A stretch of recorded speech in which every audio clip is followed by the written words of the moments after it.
Gjykata e Tiranës ka lënë në burg Imer Krashin, i cili akuzohet se disa ditë më parë gjatë arratistjes nga policia përplasi 9 makina. Krashi, i njohur edhe me mbiemrin Nuka, që shkaktoi kaos dhe dëm.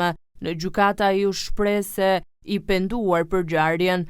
Jam penduar, marr mjekim për depresion, do t'i paguaj dëmet, tha ai. Ai u arrestua në zonën e liçenit të thatë në Tiranë për armbajtje pa leje pas një ndjekje nga policia, ku përpasoi u përplasën disa automjete dhe një motor.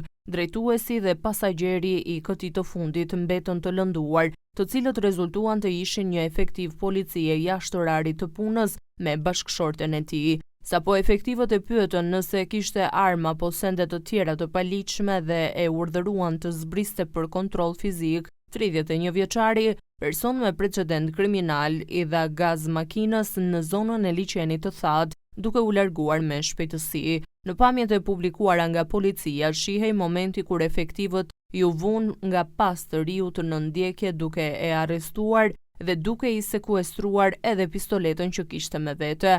Para togave të zeza, i ka kërkuar falje dhe gatishmëri për të kompensuar dëmet materiale.